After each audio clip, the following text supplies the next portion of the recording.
जी अस्सलाम वालेकुम। आज का जो टॉपिक है वो हमारा है nephron.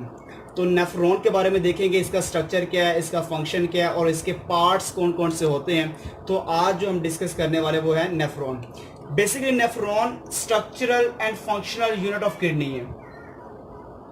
Structural and functional unit of kidney. तो जो किडनी का यूनिट है, किडनी का यूनिट हम उसको नाम देते हैं, दे आर कॉल्ड नेफ्रॉन। एक किडनी के पास अगर इसकी तादाद को देखा जाए तो एक किडनी के पास इसकी तादाद 1 मिलियन होती है। मतलब कि ये 1 मिलियन प्रेजेंट होता है इन ईच किडनी। तो एक किडनी के पास इसकी जो तादाद है वो आपको नजर आती है 1 मिलियन। बेसिकली जो नेफ्रॉन है, नेफ्रॉन इसके पास दो पार्ट्स हैं। इसके दो पार्ट्स होते हैं। It has 2 parts. और एक जो पार्ट होता है वो आपको नजर आता है नॉन ट्यूब्यूलर फॉर्म, और उसको हम क्या देते हैं, रेनल कॉप्सल। रेनल कॉप्सल। तो जो रेनल कॉप्सल है, रेनल कॉप्सल ये बेसिकली एक इसका वो पार्ट है जो कि नॉन ट्यूब्यूलर होता है, जो कि ट्यूब्यूलर फॉर्म में नहीं होता, नॉन ट्यूब्यूलर होता है। हम उसको नाम देते हैं, they are called renal capsule. Basically renal capsule के अंदर दो पार्ट्स आते हैं। एक को हम नाम देते हैं बोम एंड कैप्सूल। एक आ जाता है बोम एंड कैप्सूल, जिसकी सबसे बड़ी पहचान देखी जाए तो ये कप शेप्ड होता है। मतलब कि अगर नेफ्रॉन के अंदर देखा जाए जो कप शेप्ड स्वेलिंग है, कप शेप्ड स्ट्रक्चर जो नजर आता है, कप शेप्ड स्वेलिंग, हम उसको नाम देते हैं, they are called Bowman's capsule. ये आपको नजर आता है इन ईच एंड। एक किनारे के ऊपर नेफ्रॉन के पास जो कप शेप स्ट्रक्चर होगा हम उसको नाम देंगे, they are called Bowman's capsule. इसी तरह बॉम एंड कैप्सूल के साथ जो कि नॉन ट्यूब्यूलर पार्ट है हम उसको नाम देते हैं ग्लोमेरुलस। ग्लोमेरुलस। अब जो ग्लोमेरुलस है बेसिकली ये नॉन ट्यूब्यूलर पार्ट है। इसका मतलब ये रेनल कॉप्सल के अंदर मौजूद है। और ग्लोमेरुलस की सबसे बड़ी पहचान ये नेटवर्क की फॉर्म में होती है, कैपिलरीज, उसको हम कहते हैं ग्लोमेरुलस। मतलब कि नेटवर्क या बॉल ऑफ कैपिलरीज। तो जो कैपिलरीज का अगर आपको नजर आती है नेटवर्क फॉर्म जो मौजूद होती है बॉम एंड कैप्सूल के अंदर, हम उसको नाम देते हैं ग्लोमेरुलस। तो जो नॉन ट्यूब्यूलर पार्ट है, नॉन ट्यूब्यूलर पार्ट वो दो ही हैं। एक का नाम है बॉम एंड कैप्सूल, एक का नाम है ग्लोमेरुलस। इसके बाद रेनल कॉप्सल के बाद जो इसका दूसरा पार्ट है हम उसको कहते हैं रेनल ट्यूब्यूलर। Renal tubular. अब बेसिकली जो रेनल ट्यूब्यूलर है ये नेफ्रॉन का वो पार्ट होता है जो कि ट्यूब्यूलर फॉर्म में होता है। मतलब कि नेफ्रॉन का वो हिस्सा, वो पार्ट जो ट्यूब्यूलर फॉर्म में नजर आता है हम उसको नाम देते हैं, they are called renal tubular. इसके अंदर पहला जो पार्ट है हम उसको कह देते हैं PCT, proximal convoluted tubule. Proximal convoluted tubule, पहली बलदार नाली। दूसरा जो पार्ट है हम उसको नाम दे देते हैं loop of Henle. Loop of Henle जो कि नेफ्रॉन के अंदर यू शेप स्ट्रक्चर आता है। यू शेप स्ट्रक्चर जो यू शेप्ड होगा हम उसको नाम दे देंगे, they are called loop of Henle. जो आखिरी बलदार नाली है हम उसको कहते हैं distal convoluted tubule. Distal convoluted tubule जो कि डीसीटी है, जो कि ट्यूब्यूलर फॉर्म में होती है। और आखिरी जो पार्ट है उसका नाम है कलेक्टिंग डक्ट। हम उसको नाम देते हैं, they are called collecting duct. तो इसका मतलब यह हुआ कि अगर देखा जाए रेनल ट्यूब्यूलर के अंदर 4 पार्ट हैं, PCT proximal convoluted tubule, loop of Henle, distal convoluted tubule, collecting duct, tubular form में आ गया जिसका नाम है रेनल ट्यूब्यूलर। और यहां पर आ गया नॉन ट्यूब्यूलर फॉर्म, वो दो हैं, एक बॉम एंड कैप्सूल और एक का नाम है ग्लोमेरुलस है। फॉर एग्जाम्पल अगर मैं इसका स्ट्रक्चर दिखाता हूं तो सबसे पहले आपको किडनी बनाना होगी कि किडनी के कहां पर नजर आता है, जिसका नाम है नेफ्रॉन। ये फॉर एग्जाम्पल एक किडनी है। अब जो किडनी का जो आउटर पार्ट होता है, आपको पता है हम उसको नाम देते हैं, they are called cortex. Cortex. और जो इसके अंदर वाला पार्ट होता है हम उसको नाम देते हैं, दे आर कॉल्ड मेडुला। तो हम उसको नाम देंगे, दे आर कॉल्ड मेडुला। अब हमारी किडनी के पास दो तरह के नेफ्रॉन होते हैं, दो तरह के। एक वो नेफ्रॉन होता है जो कॉर्टेक्स में मौजूद होता है, और एक वो नेफ्रॉन होता है जो कि मेडुला के अंदर होता है, मेडुला के पास होता है। अब बेसिकली जो कॉर्टेक्स का नेफ्रॉन होता है हम उसको कोर्टिकल नेफ्रॉन कहते हैं, कोर्टिकल नेफ्रॉन का नाम देते हैं। और वो नेफ्रॉन जो मेडुला के अंदर होता है हम उसको जक्स्टा मेडुलरी नेफ्रॉन कहते हैं, जक्स्टा मेडुलरी नेफ्रॉन कहते हैं। अब यहां पर आपने एक चीज को मद्देनजर रखना है, बेसिकली जब तक हम पढ़ते आ रहे हैं हमने जो नेफ्रॉन की स्ट्रक्चर देखा हुआ है वो बेसिकली ये जक्स्टा मेडुलरी नेफ्रॉन है। जैसे आपने मैट्रिक में भी पढ़ा होगा, आप इंटर में भी पढ़ रहे हैं, आगे आप बीएससी में या आगे मेडिकल में पढ़ेंगे, तो जो डायग्राम बनाई जाती है, जो आप जाके टॉपिक के अंदर देखते हैं, वो बेसिकली ये आप देखते हैं जक्स्टा मेडुलरी नेफ्रॉन, ना कि वो कौन सा होता है कोर्टिकल नेफ्रॉन। मतलब कि सिंपल रूटीन के अंदर जब भी आप डायग्राम देखेंगे नेफ्रॉन की, तो वो जो नेफ्रॉन आपको दिखाया जाता है वो बेसिकली कौन सा होता है, जक्स्टा मेडुलरी नेफ्रॉन होता है। तो देखते हैं जक्स्टा मेडुलरी नेफ्रॉन या नेफ्रॉन का क्या स्ट्रक्चर है। फॉर एग्जांपल ये नेफ्रॉन है और मैं यहां से नेफ्रॉन को बड़ा करके दिखा रहा हूं आपको कि एक नेफ्रॉन कैसा होता है। जो नेफ्रॉन है, नेफ्रॉन उसका जो सबसे पहला पार्ट होता है, सबसे पहला पार्ट आपको मैंने बताया वो कौन सा होगा, नॉन ट्यूबुलर रेनल कॉर्पसल। ये है रेनल कॉर्पसल का पहला स्ट्रक्चर जिसका नाम है Bowman capsule, that is called Bowman capsule. Cup shape जो आपको स्ट्रक्चर नजर आ रहा है इसको हम नाम देते हैं बोमेन कैप्सूल। इसी तरह इसके अंदर आपको नजर आता है ग्लोमेरुलर, जो नेटवर्क ऑफ कैपिलरीज है। तो ये जो नेटवर्क ऑफ कैपिलरीज है हम इसको नाम देते हैं, दे आर कॉल्ड ग्लोमेरुलस। तो ये जो मैं स्ट्रक्चर बना रहा हूं, ये स्ट्रक्चर जो रेड से मैंने बनाया है हम इसको नाम देते हैं, दे आर कॉल्ड ग्लोमेरुलस। अब ये दो जो पार्ट हैं हम इन दोनों को नाम देते हैं, they are called renal corpuscle. इसके बाद जो अगला स्ट्रक्चर आता है वो सारे के सारे रेनल ट्यूबुलर का होगा। जैसे कि इसकी आगे पहली बलदार नाली जिसको पीसीटी क्या नाम देते हैं, ये पहली बलदार नाली आ गई और इस पहली बलदार नाली को हम नाम देते हैं प्रॉक्सिमल कॉन्वोल्यूटेड ट्यूब्यूल। ये जो आपके पास नाली है इसको कहते हैं पीसीटी, प्रॉक्सिमल कॉन्वोल्यूटेड ट्यूब्यूल का इसको नाम देते हैं।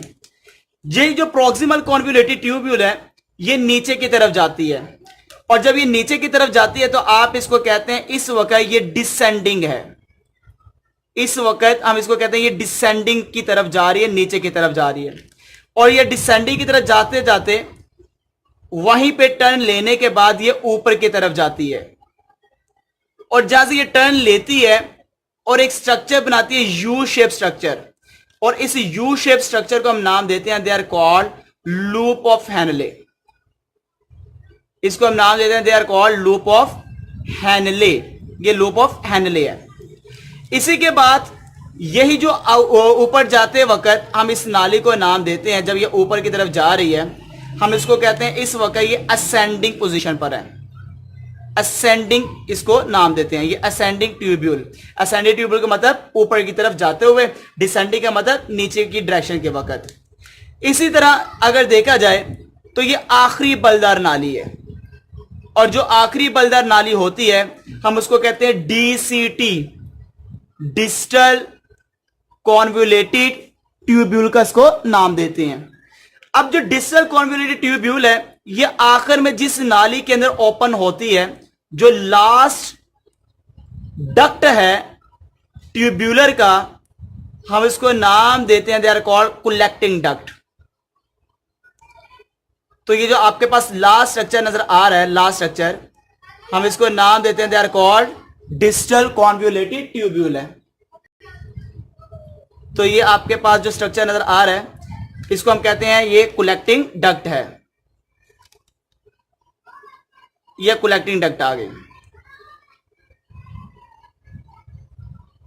ये कलेक्टिंग डक्ट आ गई है। अब ये जो स्ट्रक्चर आपको नजर आ रहा है, ये जो मैंने स्ट्रक्चर बनाया है, ये है नेफ्रॉन का कंप्लीट स्ट्रक्चर। बेसिकली हमने देखना क्या कंपैरिजन के कोर्टिकल नेफ्रॉन और जक्सा मेडुलरी नेफ्रॉन में क्या कंपैरिजन है, इन दोनों में कौन से ऐसे पॉइंट है जो इन दोनों को डिफरेंशिएट कंपैरिजन करते हैं कोर्टिकल नेफ्रॉन का जक्सा मेडुलरी नेफ्रॉन के साथ। बेसिकली जो कोर्टिकल नेफ्रॉन है ये प्रेजेंट होता है इन कॉर्टेक्स, ये प्रेजेंट होता है इन कॉर्टेक्स। जो नेफ्रॉन के कॉर्टेक्स के अंदर होता है उसका नाम है कोर्टिकल नेफ्रॉन, यहां पे आपको नजर आएगा। और जो कॉर्टेक्स और मेडुला के इन बिटवीन होता है उसका नाम है जक्सा मेडुलरी नेफ्रॉन। मतलब ये प्रेजेंट होता है in border of cortex and medulla. तो जो बॉर्डर के ऊपर होता है कॉर्टेक्स और मेडुला का उसका नाम है जक्सा मेडुलरी नेफ्रॉन है। बेसिकली जो कोर्टिकल नेफ्रॉन है, अगर इसकी तादाद देखी जाए तो ये 70 से 80% हमारी किडनी के अंदर मौजूद होता है। सबसे ज्यादा कोर्टिकल नेफ्रॉन हमारी बॉडी में पाया जाता है। और जो रेयर होता है, रेयर जो 20 से 30% मौजूद होता है, 20 से 30% वो है जक्सा मेडुलरी नेफ्रॉन होता है। बेसिकली जो कोर्टिकल नेफ्रॉन है इसका लूप ऑफ हेनले शॉर्ट होता है। कोर्टिकल नेफ्रॉन का जो लूप ऑफ हेनले है ये शॉर्ट होगा, तो इसके पास मौजूद होता है short of loop of Henle. तो जिसके पास लूप ऑफ हेनले शॉर्ट होगा उसका नाम है कोर्टिकल नेफ्रॉन। और जिसका लूप ऑफ हेनले लंबा है, जैसे आप देख सकते हैं ये मैंने लॉन्ग बनाया है, तो जिसका लॉन्ग लूप ऑफ हेनले होता है, लॉन्ग लूप ऑफ हेनले होता है, हम उसको नाम देते हैं, वो आपके पास जक्सा मेडुलरी नेफ्रॉन होता है।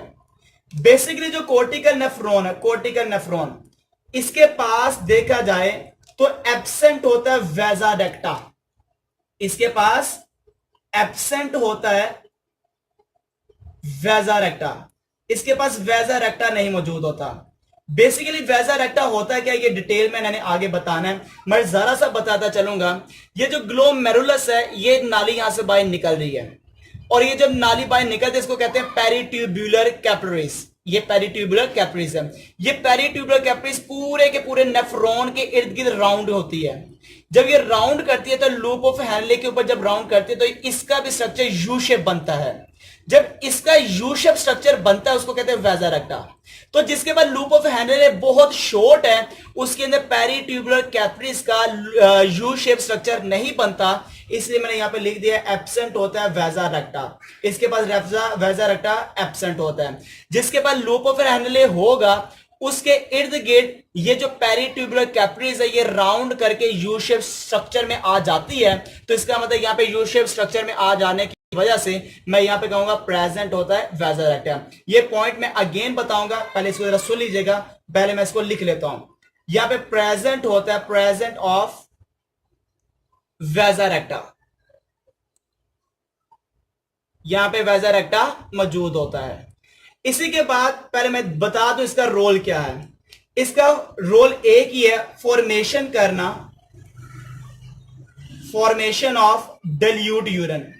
ये डिल्यूट यूरिन को बनाता है ये वाला नेफ्रॉन।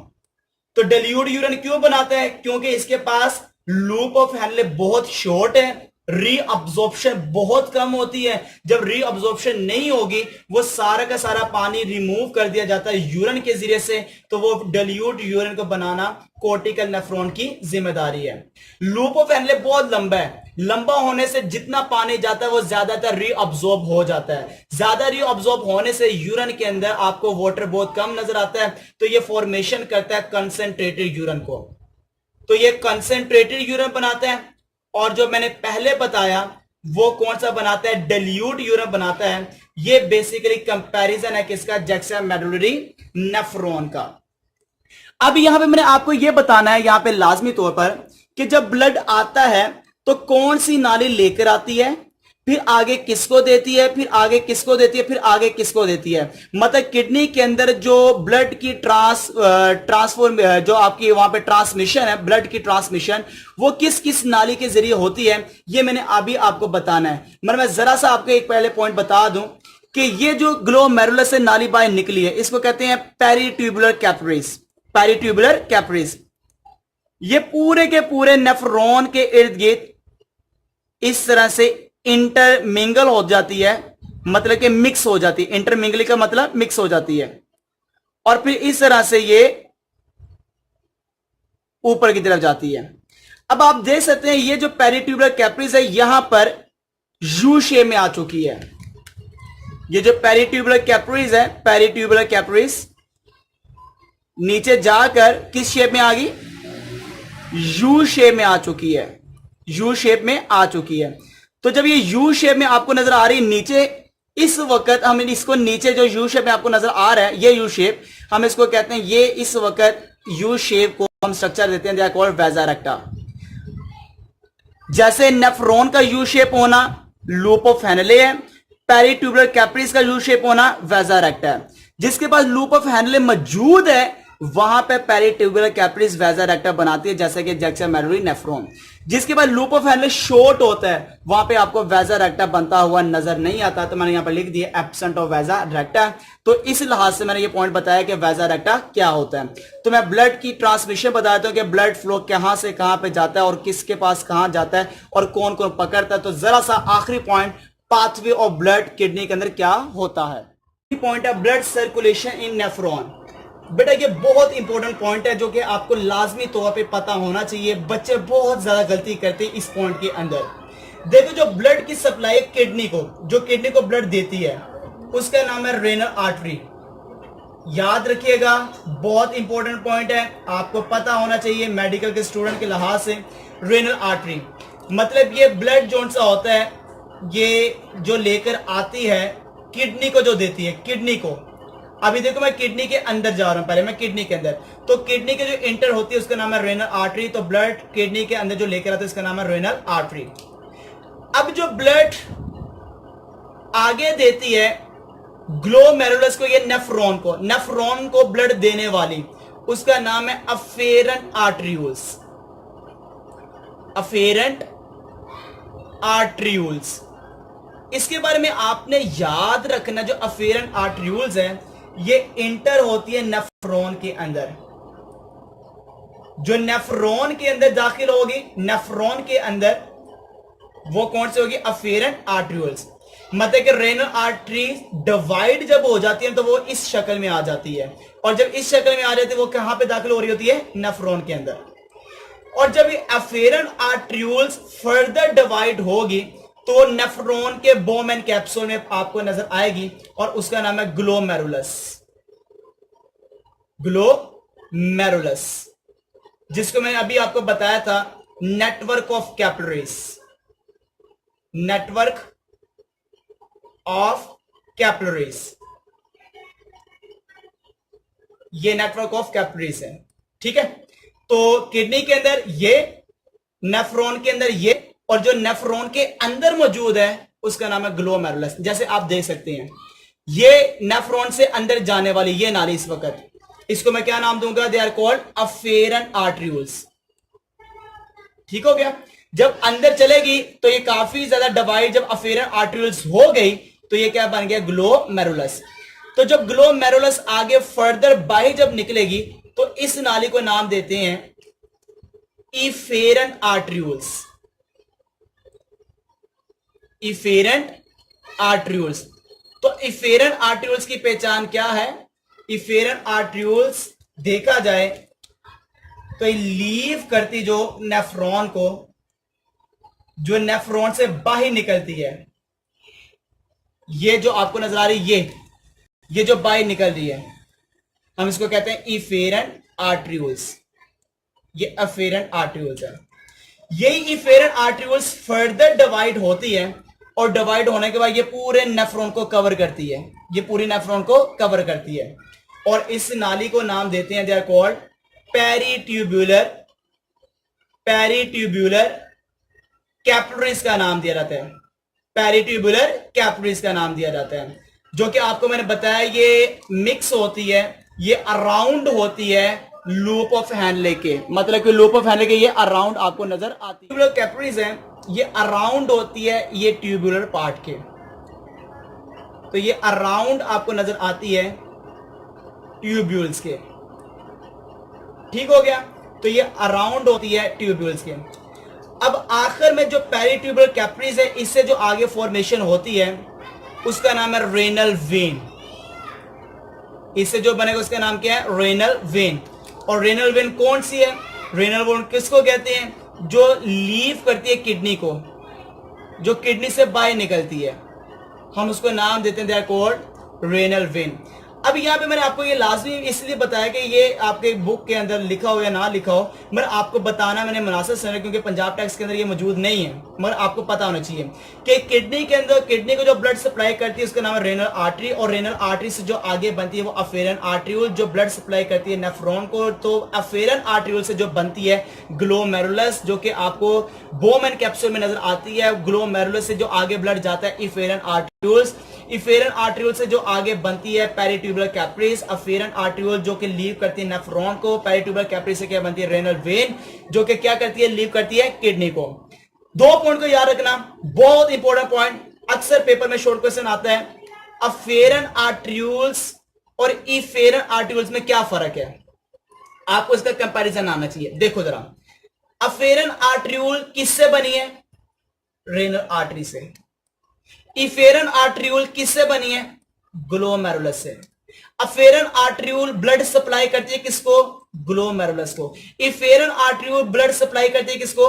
पेरिट्यूबुलर कैपिलरीज को। अगेन दो मैंने कंपैरिजन बताए हैं। अफेरन आर्ट्रियूल किससे बनी है? रेनल आर्टरी से। इफेरन आर्ट्रियूल किससे बनी है? ग्लोमेरुलस से। अफेरन आर्ट्रियूल ब्लड किसको देती है? ग्लोमेरुलस को। इफेरन आर्ट्रियूल किसको देती है? पेरिट्यूबुलर कैपिलरीज को। तो ये आपको कंपैरिजन पता होना चाहिए, और आपने लिख भी लेना है नोट्स के ऊपर, और मेंशन भी करना है कि अफेरन इससे बनी है, इफेरन इससे बने, ये इसको ब्लड देती है, इसको ब्लड देती है। ये दो आपको कंपैरिजन लाजमी आने चाहिए, और इस स्ट्रक्चर को हम कहते हैं, ये जो कंप्लीट टॉपिक आज हमने पढ़ा है ये है नेफ्रॉन है, जो कि बहुत ज्यादा इंपॉर्टेंट है पेपर के लिहाज से।